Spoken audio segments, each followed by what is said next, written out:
Mensaje directo. Muy buenas noches, ¿cómo están todos? Comenzamos esta nueva edición de Mensaje Directo. ¿De qué vamos a hablar durante esta jornada? Bueno, justamente del cambio climático. Para eso primero saludamos al doctor Cristóbal Pizarro, investigador en LEA UDEC y del Instituto de Ecología y Biodiversidad. Hola, ¿cómo está? Hola Javiera, ¿qué tal? Buenas noches. Un gusto tenerlo acá con nosotros.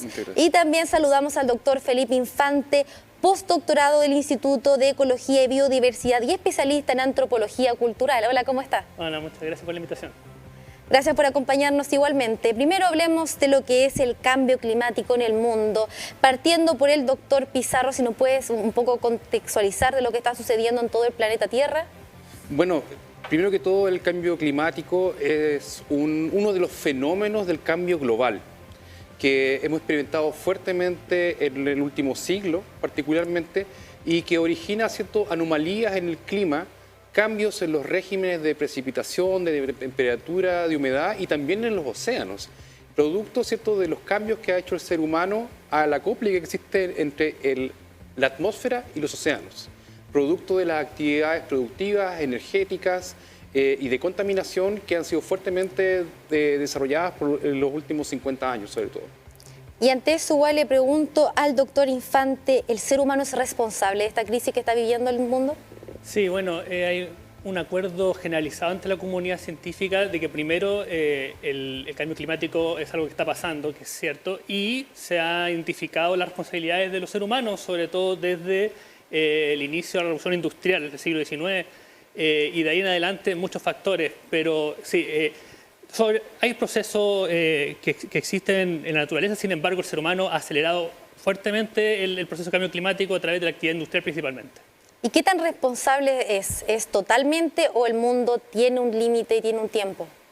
O sea, hay una responsabilidad altísima, yo creo, pero también por eso mismo, que va muy relacionado con lo que vamos a hablar después del antropoceno, también tiene una gran capacidad de trabajar para solucionar el problema. Así que es una espada de doble filo, ¿cierto? Tenemos la capacidad de destruir, pero también de construir y mejorar. Y doctor Pizarro, ¿cómo ve el ser humano en el mundo de las especies? ¿Cómo ha sido el impacto que ha tenido el ser humano en la Tierra? Bueno, el ser humano ha tenido impactos, como decía Felipe, buenos y malos, ¿ya? Pero últimamente, sobre todo en los últimos 50 años, ha tenido una influencia tremenda en la extinción masiva de muchas especies. No hay comparación en los fenómenos que estamos viendo hoy de la tasa de extinción de especies, ¿cierto? Que ha sido acelerada más de 100 veces producto de las actividades industriales del ser humano. Y el ser humano es una especie más, ¿cierto?, de la biosfera, pero por su capacidad de modificar su entorno, ha generado cambios, ¿cierto?, a escala del planeta, que eso es lo inédito, que ninguna otra especie ha hecho nunca en el planeta, llegar a modificar el contexto completo del planeta Tierra, incluyendo todas sus capas, la biosfera, la geósfera, la atmósfera y los océanos. Y si hablamos de sequía, igual le pregunto a usted, sequía, incendios y también tornados que han sucedido igual en nuestro país. ¿El ser humano es responsable igual de eso? Evidentemente, en el fondo, si hay un problema, como dice Felipe, el fondo de la modificación de los procesos geológicos, atmosféricos a nivel global, se va a expresar de distintas maneras. En algunos lugares con pluviometrías, ¿cierto?, mucha lluvia, en otros lugares con una sequía extrema. En nuestro territorio ya tenemos una mega sequía, estamos hablando de la más grande sequía de nunca antes vista y sobre todo en los últimos 100 años, ya que se ha prolongado y que sí es cierto vinculado a estas anomalías climáticas. Y doctor Infante, ¿cree que estamos reaccionando demasiado tarde? Se habla de que recién el 2000 empezaron a reaccionar sobre el cambio climático. Sí, claramente, soy convencido de que hay una tardía reacción, pero también hay que darle un poco una vista más profunda de ¿somos los ciudadanos que estamos reaccionando tarde o son otros niveles de poder los que han complicado un poco la cosa? Yo creo que el tema del cambio climático en general es muy complejo porque va más allá de los temas biológicos o biofísicos, sino que entra en lo social y en lo político. ¿Cree que hay gente que aún no sabe lo que es cambio climático o que le tiene miedo? ¿Sabe que a mí me ha sorprendido mucho porque se ha masificado mucho el concepto y yo trabajo harto en el campo, por ejemplo, entrevistando campesinos y ellos ya manejan el concepto de cambio climático. Creo que se ha hecho un trabajo igual desde la academia y obviamente de la comunidad civil en general de hablar más de estos temas, pero sin embargo creo que falta que se pongan las acciones donde va la boca, generalmente en el punto de vista político. Entonces, pero como decía antes, yo creo que todavía es tardío, pero todavía hay camino para solucionar. Y si nos quedamos en el ámbito político, doctor Pizarro, ¿cree que el mundo político a nivel mundial no ha tomado las cartas del asunto? No, efectivamente. Yo creo que se ha avanzado muchísimo, ¿cierto? Hay grandes acuerdos, ¿cierto? Desde la COP, ¿cierto? Hasta procesos más territoriales vinculados a estos temas.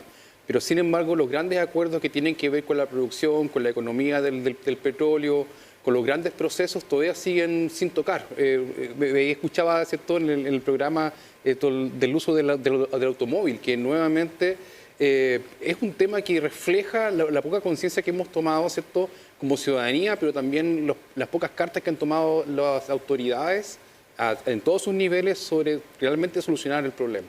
Para esto jugará, igual le pregunto, un rol importante Estados Unidos. Recordemos que el expresidente Trump decía no creer en este cambio climático. Sí, bueno, Trump y digamos muchas personas que son consideradas negacionistas del cambio climático han hecho un tremendo daño, confundiendo a la opinión pública, vinculando temas ideológicos, políticos, con posturas frente a un hecho que la comunidad científica completa, con décadas y décadas de estudio, ha logrado demostrar.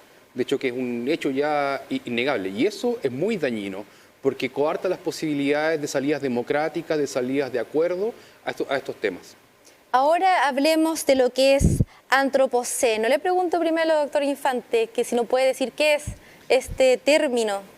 Bueno, el antropoceno es una propuesta hacia hablar de una nueva era geológica, ¿ya? Ahora, actualmente, oficialmente nos encontramos en el Holoceno, pero hace mucho tiempo los científicos, los geólogos, que son los que finalmente cortan el clic y dicen ahora empieza esta, han estado discutiendo esta nueva era geológica que sería el antropoceno, donde antropo, que significa ser humano, ¿cierto? Persona, sería el principal factor de cambio de nuestra biosfera. Y bueno, hay una discusión de cuándo habría empezado esto. Algunos dicen con el inicio de la agricultura, donde se liberaron muchos gases de metano, por ejemplo, con la producción de arroz en Asia. Otros dicen que fue con la revolución industrial, donde se explotaron altamente los hidrocarburos. Se habla de 8.000 a 9.000 años atrás. Sí, esa es de las predicciones más anteriores. Y también hay unas más recientes, como dicen, de los años 50, Segunda Guerra Mundial, cuando se hacen las primeras pruebas atómicas. Y a través de esa ahora podemos encontrar elementos radiactivos en diferentes partes del mundo, porque hubieron pruebas atómicas, por ejemplo. Y también en los años 50 pasó mucho lo que también dice Cristóbal, de que muchos procesos se aceleraron, como la pérdida de biodiversidad, por ejemplo, la cantidad de nitrógeno liberada a la biosfera. Varios factores que se han dicho que también puede ser una alternativa para proponer el antropoceno como un inicio en los años 50. ¿Y por qué es importante hablar de antropoceno? Le pregunto al doctor Pizarro. ¿Por qué es importante? Porque nos toca ya asumir la responsabilidad. Si bien es cierto el cambio global, no todos los seres humanos tenemos las mismas responsabilidades. Pensemos un niño en Zimbabue, en la Araucanía, pero es un tomador de decisión en Washington o en Santiago de Chile, las responsabilidades son distintas. Pero nos corresponde como especie asumir este desafío. Y tiene que ver mucho con grandes acuerdos políticos y de la humanidad.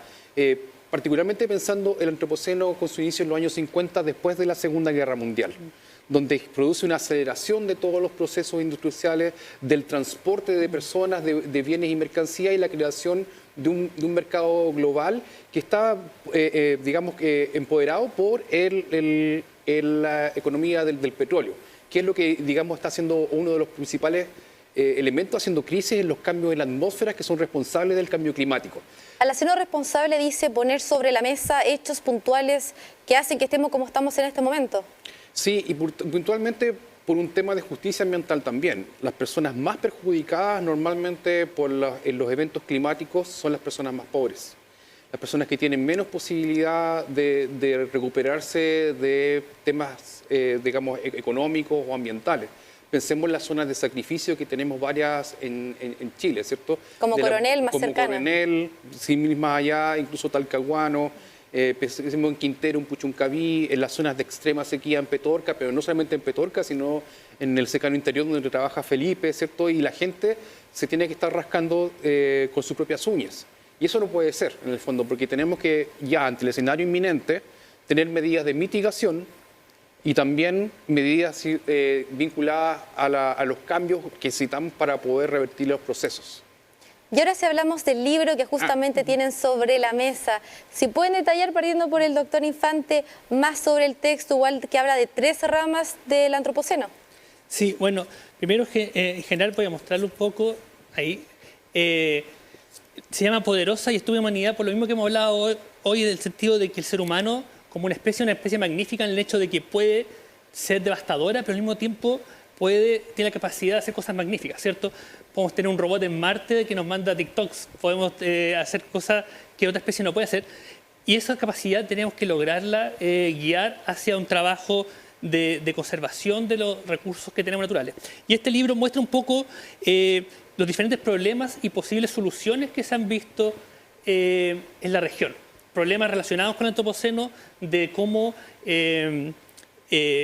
las comunidades, la sociedad en general, en algunos casos se ha explotado algunos recursos, pero al mismo tiempo, ¿qué alternativas tenemos para poder recuperar esos mismos recursos? Y doctor Pizarro, ¿cómo fue el trabajo? Podemos ver igual en la portada cómo es, llamativa. Sí, bueno, fue una propuesta de trabajo conjunto con el CICAT, ¿cierto? También de la universidad, el laboratorio y un grupo de científicos y científicas que participaron viendo 3 fenómenos antropocenos, y el público, si se fijan, el libro, es el público juvenil. Un público juvenil, ¿cierto? Es muy colorido, muy llamativo, porque los jóvenes, particularmente los adolescentes, normalmente nadie los considera y están enfrentados a todas estas situaciones de cambio global que se expresan a nivel local, y no existen los medios para empezar a educar sobre esta situación.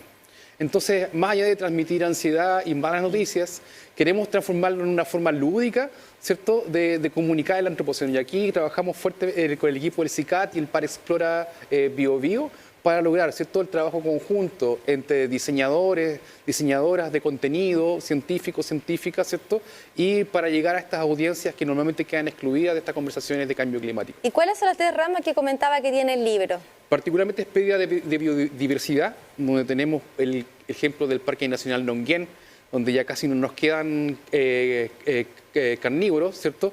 Tenemos también los humedales que están en nuestra zona de Arauco, también en el Rocuán Andalien, que también tienen biodiversidad en peligro también, y un montón de saberes tradicionales que están vinculados a la naturaleza, que también se están perdiendo por estos cambios.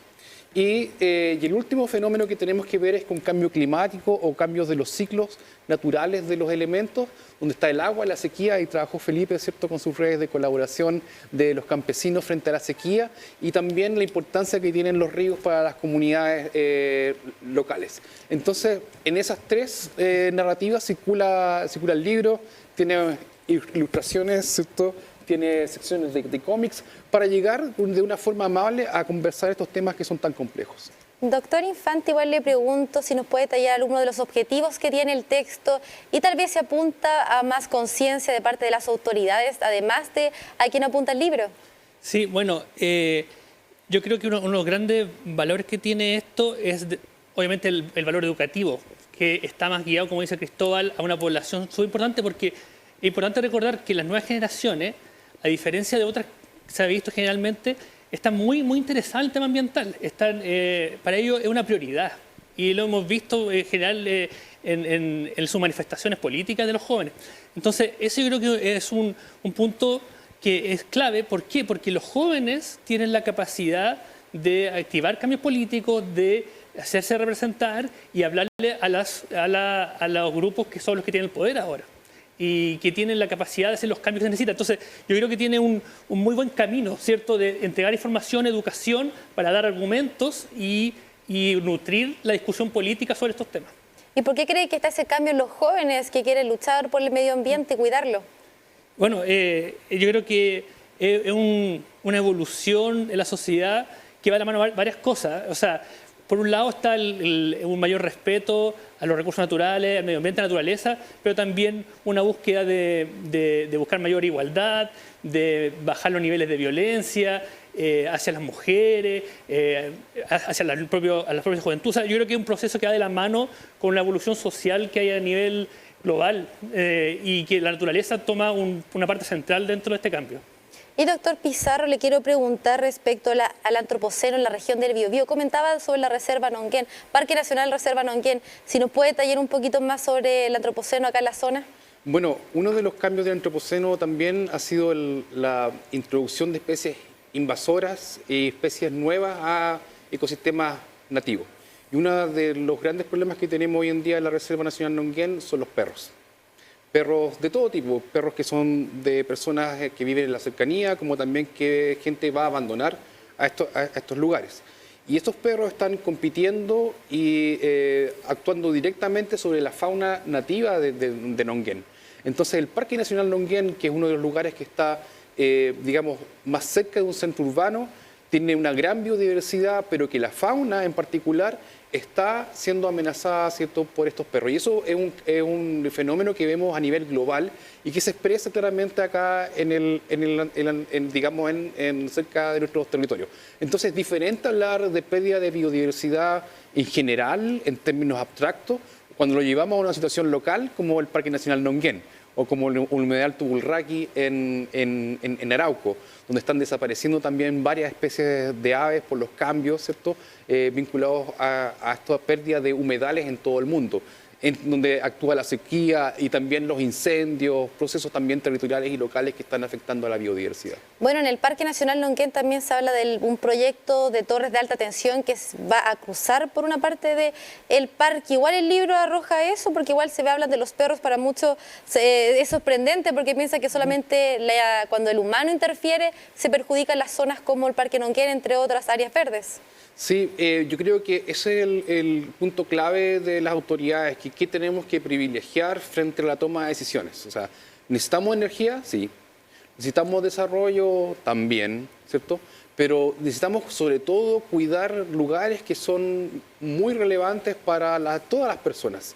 El Parque Nacional Nonguén provee agua, y no provee agua porque sí, sino que gracias a ese bosque nativo que tiene, que se ha salvado de milagros de los incendios, se ha salvado de milagros de haber sido reemplazado por plantaciones forestales, y ahora tenemos que cuidarlo y restaurarlo. Entonces, si tenemos que sacrificar algo, no es eso.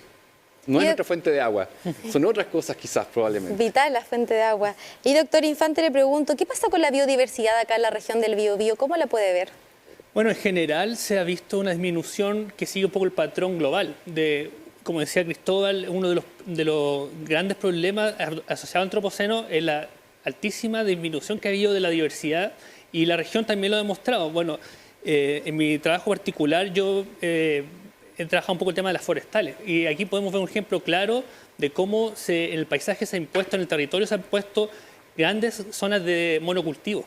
Y eso igual demuestra un poco, va de la mano con la pérdida de la biodiversidad. Y que también es tal vez un poco corto hablar rápidamente de la aforestación de monocultivos, pero esto es todo un proceso histórico. Eso es importante, que propone el enfoque del antropoceno, que las cosas no son de un momento de ahora. ¿Por qué pasa lo que tenemos ahora? Es un proceso que viene de largo tiempo. Entonces, por ejemplo, con el tema de las forestales, viene antes un proceso de sobreexplotación de la agricultura que dejó suelo bastante dañado, entonces después llega a la forestales. O sea, es importante que veamos todo esto como un proceso histórico, y yo creo que eso también es un aspecto educativo esencial a potenciar, el tema histórico relacionado con la biodiversidad y con la naturaleza en general.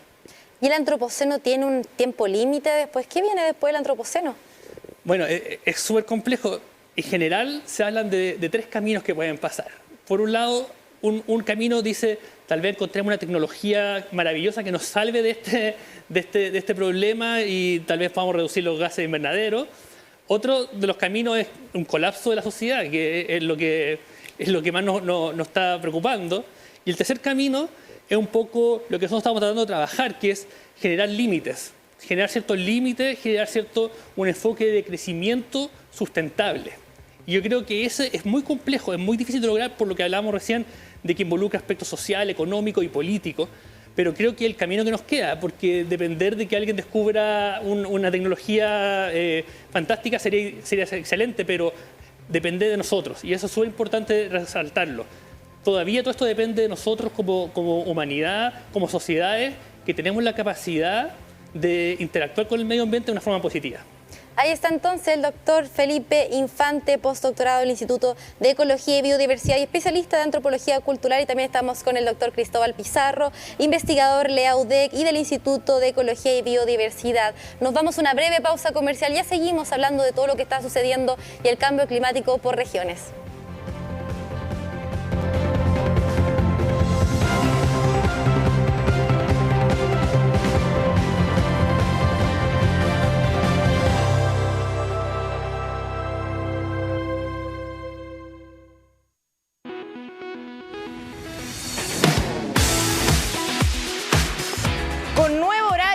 El contenido desde las 17 a 20 horas nos encontramos por las multiplataformas de TVU.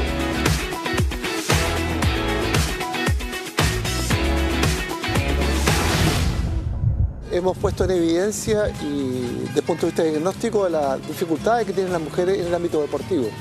No solamente en la práctica de realizar algún ejercicio ni participar en competencias, claro, sino también en la dirigencia, que es importante.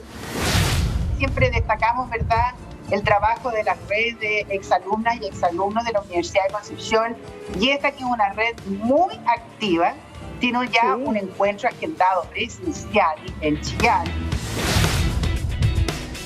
Una bala tener un año tranquilo, se puede dar el lujo, relajado, invicto, el gran invicto del fútbol chileno en algún momento y aseguró ya su clasificación a la próxima etapa del campeonato de Tercera B.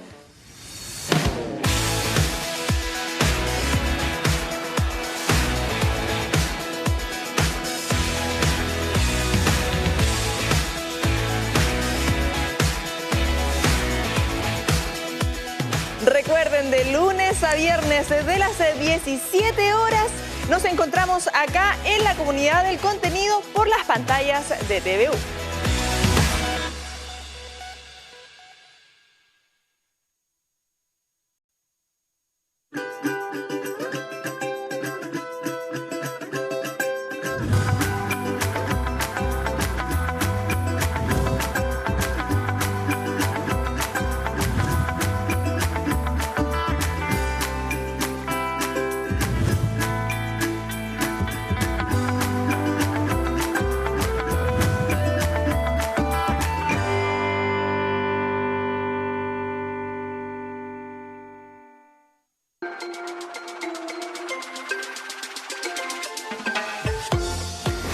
Muy contentos de poder nuevamente estar junto a ustedes en el programa de la mañana, el matinal Siempre Juntos.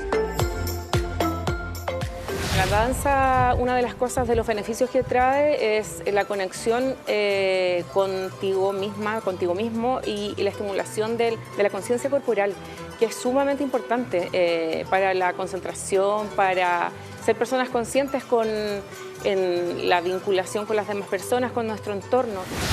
¿Cuántas te comes al día? 4 al día. ¿Cuántas te comes al día? Empanadas, 3.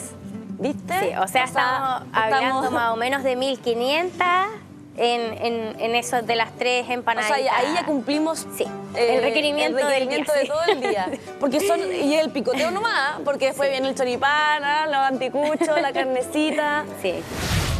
Soy chileno, bueno para revolverla, siempre contento, guaso bien acampado, enamorado, porque somos felices.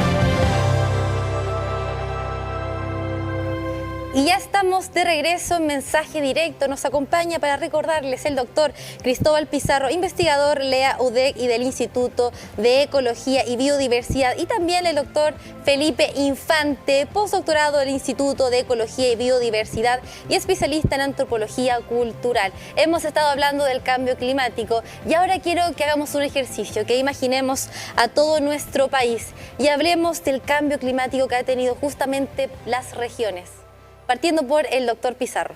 Bueno, yo creo que sequías en lugares inexplicables. Yo creo que eso es como uno de los efectos del cambio climático que han sido más notorios. La ciudad de Valdivia, por ejemplo, el año 2020 registró unas pluviometrías más bajas de toda su historia. Eso es extraño. Valdivia, ¿cierto? Para el imaginario de Chile es el imaginario de la lluvia, ¿cierto? De esa lluvia potente y fuerte, de la lluvia valdiviana de la selva, que hace que tenga, digamos, este bosque maravilloso, ¿cierto? Que es hotspot, punto caliente de la biodiversidad.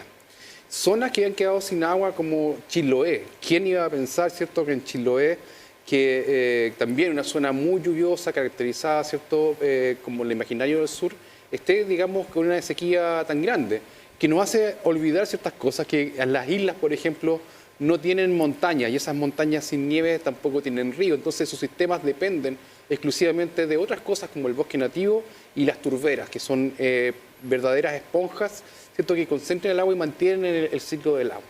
Entonces, esa yo creo que es importante. Y en el extremo, en el centro del país, la sequía, también nuevamente, es uno de los temas más relevantes, y para Magallanes la pérdida de la estacionalidad. El año parece más o menos, se ve igual, ¿cierto? En esos términos. Entonces tenemos distintas situaciones para distintas regiones del país. Y doctor Infante, ¿cómo ve la situación a nivel país?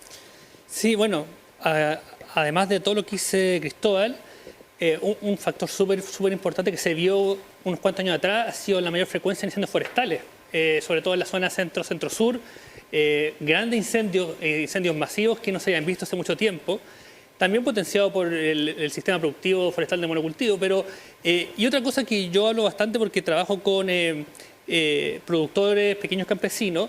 Yo les pregunto, ¿cómo ustedes perciben el cambio climático? Y interesante escuchar lo que dicen. Ellos dicen, por ejemplo, de que la estación ha cambiado, entonces las siembras tienen que correrlas y se van produciendo distinto como se producía antes. Las lluvias son mucho más difíciles de poder saber cuándo van a llegar.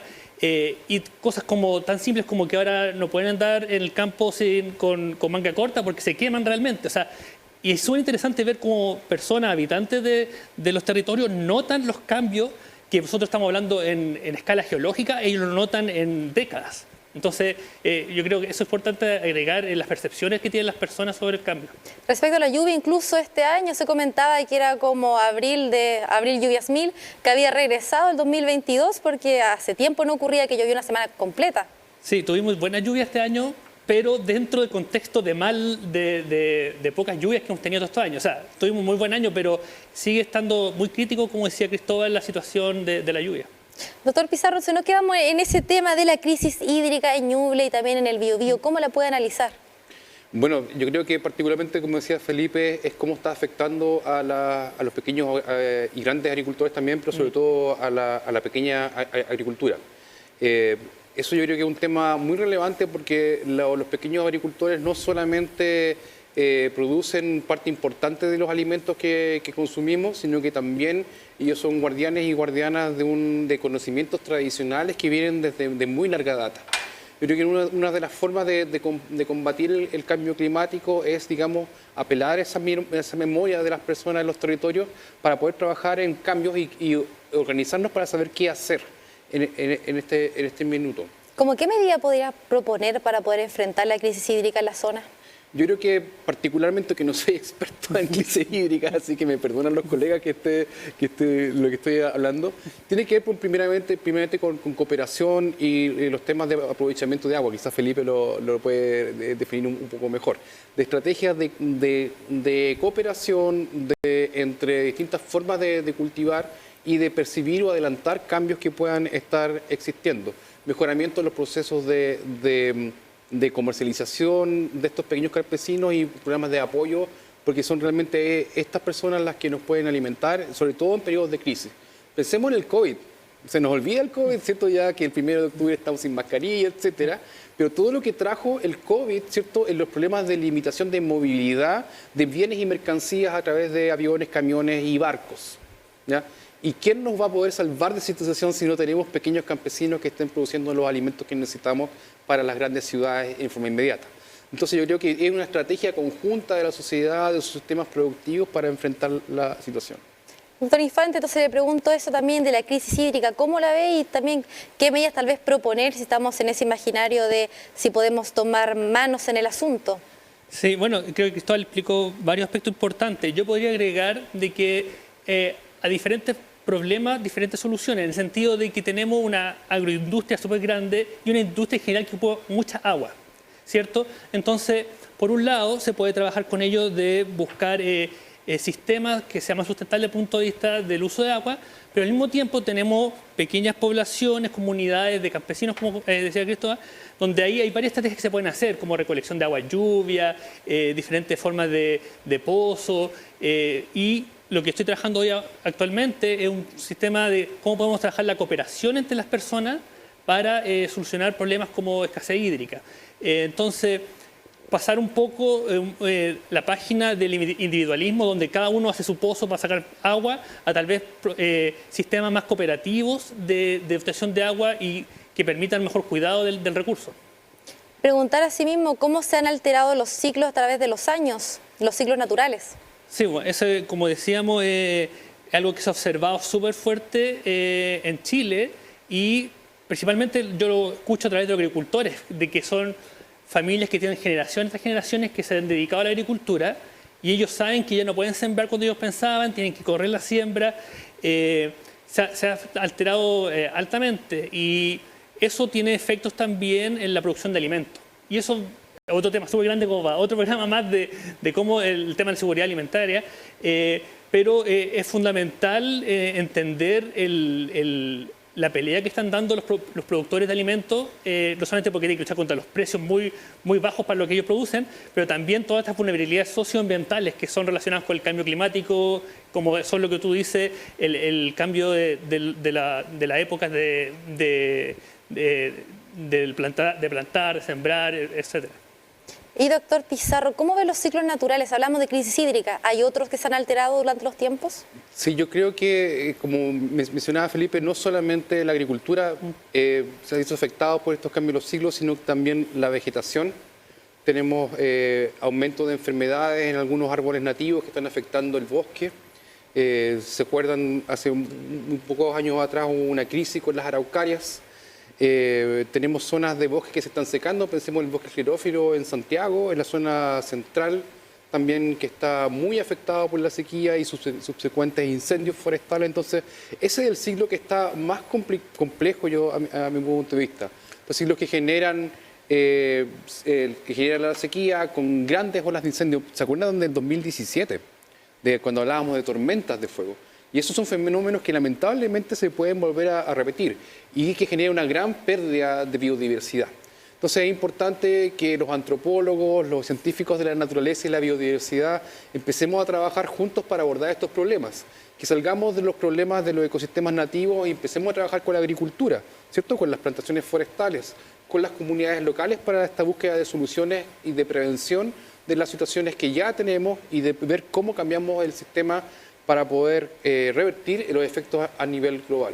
Y si hablamos del trabajo que se podría realizar, ¿cómo podría evaluar el que ya se realiza a nivel mundial? Porque incluso se habla de la cumbre anual de conferencias de las partes, la COP, que desde mediados de 2000 están realizando investigaciones y tal vez medidas para poder enfrentar el cambio climático. Yo creo que tenemos la suficiente información para tomar las decisiones. Ese es el tema.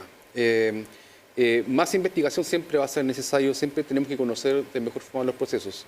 Pero para tomar las decisiones que se necesitan tomar, ya tenemos la información suficiente. El tema es quién las toma y quién obliga esa toma de decisiones, ¿cierto? Quién reconoce soberanamente, ¿cierto?, las restricciones, ¿cierto?, de ciertas industrias contaminantes y qué empresas y cómo, de qué manera, ¿cierto?, acogen estas medidas y cambian sus procesos productivos. Y ese es el gran tema, dónde se le pone el cascabel al gato y a qué gato. ¿O cuáles gatos? Y yo creo que esa ha sido la gran complicación de estos acuerdos mundiales, y cómo se impulsan, cómo se imponen, digamos, para lograr estos grandes acuerdos mundiales. Y doctor Infante, ¿qué opinas al respecto del trabajo mundial y qué cree que faltaría para poder avanzar en la materia? Sí, eso es interesante porque todo esto que hemos estado hablando hoy día habla mucho de la relación de lo global con lo local. Entonces, las decisiones que se están tomando globalmente tienen un efecto altísimo en lo local. Entonces, se habla de un sistema, algunos dicen glocal, ¿cierto? Que es global y local. Entonces, yo creo que aquí es muy relevante, voy a insistir con el tema político, porque, por ejemplo, tenemos el caso del Acuerdo de París, que se firmó y Estados Unidos dio electo al presidente Trump, que se salió del Acuerdo de París de un día a otro. O sea, ¿de qué nos sirve tanto trabajo? Imagínate el trabajo involucrado en estas conferencias, en todos estos congresos, la cantidad de personas que llegan a acuerdos, y por un aspecto político de una persona que es negacionista, como decía Cristóbal, se rompe esto que al final es nuestro bote salvavidas, realmente. Entonces, es muy complejo ese punto de vista, y por eso la importancia de la ciudadanía no solamente en su acción con la naturaleza y el medio ambiente, sino en su acción electoral, en su acción política con ciudadanía. Y hablando de lo electoral, ¿cómo ve el trabajo que se está realizando acá en Chile respecto a las políticas públicas? Creo que había un cambio de enfoque interesante. Por mi lado, he encontrado una visión más holística del problema. Creo que se ha escuchado más a algunos que no se habían escuchado, y creo que es un enfoque del punto de vista científico muy, muy interesante. Esperemos que sean cosas que se mantengan, porque uno tiene la percepción de que teníamos algo, apareció una buena opción y qué va a pasar en el futuro. Entonces, es importante que se vuelvan más allá de políticas de un gobierno, unas políticas de Estado en relación a la naturaleza. Y doctor Pizarro, ¿qué opina al respecto del trabajo a nivel nacional? ¿Faltará tal vez más presupuesto, inversión en la materia? Siempre. Por ejemplo, para las áreas protegidas del Estado que maneja la CONAF, el presupuesto para el resguardo de estas áreas es mínimo, ¿cierto? La cantidad de guardaparques, el déficit que existe es enorme en realidad. No tenemos la cantidad de guardaparques suficiente para realizar una buena labor de lo que ya tenemos protegido. Pero sin embargo existen otras opciones que son interesantes dentro de lo que está generando el gobierno, por ejemplo, de hablar de transición socioecológica justa. Uno, que los cambios no se desarrollan de la noche a la mañana, sino que tiene que haber una transición de un sistema de explotación, ¿cierto? De extractivismo, de zona de sacrificio, a una transición a un sistema que sea más justo. En el fondo, donde distintas escalas de la agricultura, distintas escalas de la producción sean consideradas y sean beneficiarios de los bienes que produce nuestro país. Eso incluye la minería, eso incluye todos nuestros sectores productivos. Entonces yo creo que si bien es cierto, falta mucho trabajo, falta financiamiento, estamos transitando en una dirección correcta si se toman las decisiones. Vemos autoridades ambientales mucho más empoderadas, con mucha más atención y mejor preparadas de lo que veíamos en años anteriores. Ahora, si bajamos la situación a las personas que en este momento nos están escuchando en sus casas, ¿cómo podría una persona natural enfrentar la crisis, doctor Pizarro? Yo creo que conversando. La primera cosa es conversar de estas cosas en la casa. Yo sé que todos y todos tenemos muchos problemas, ¿cierto? Que nos agobian familiares enfermos, que nos agobia un poco el costo de la vida, la inflación, pero estas cosas es seria, en realidad. Vivir en un ambiente contaminado, legar a las futuras generaciones un ambiente contaminado que no nos sirve con sequía, en realidad es una crueldad intergeneracional. Entonces, el primer punto que puede tomar cada persona es una acción individual que tiene que ver con la familia. Y segundo, esto ampliarlo a otras comunidades, como las comunidades educativas, como los colegios. O sea, es clave la función que tiene que ejercer la educación pública y la educación en general en todas estas materias, ¿cierto? Interrelacionar las cosas, como decía Felipe, los procesos históricos que han dado origen a Chile son los mismos procesos históricos por los cuales estamos teniendo los problemas que tenemos y las cosas buenas que tenemos también. Entonces, conversar un poco más de la historia, de la memoria, e ir tomando estos lugares, las comunidades, ¿cierto? Educativas, las comunidades, los vecindarios, y generar las acciones que tenemos que generar, ¿cierto? No olvidar el mundo rural y no olvidar tampoco las ciudades. Perfecto. Y por último, doctor Infante, si nos puede decir dónde encontrar el libro para acercar a las personas. Yo creo que Cristóbal puede ayudarnos más con eso. Sí. En la página del CICAT van a encontrar un link, pueden encargar el libro gratis, también los pueden contactar para que conseguir un ejemplar impreso es tapa dura, mucho color, y también hay un sitio web que es antropocenobiobio.cl donde pueden descargar, hay material gráfico, hay videos en fondo que son complementarios. Descarga gratuita, ¿o no? Descarga absolutamente gratuita. Importante decirlo a la gente Sí. para que ingrese. Eso. Perfecto, muchas gracias por acompañarnos. Ahí estaban entonces Cristóbal Pizarro, investigador de la UDEC y también del Instituto de Ecología y Biodiversidad. Y también nos acompañó el doctor Felipe Infante, postdoctorado del Instituto de Ecología y Biodiversidad y especialista en antropología cultural. Muchas gracias por su presencia, por estar con nosotros en Mensaje Directo y que tengan una excelente noche. Muchas gracias, Javiera. Y extiendo igual a ustedes que tengan una excelente noche. Gracias por acompañarnos en esta edición de Mensaje Directo. Recuerden, va a estar disponible también en tvu.cl.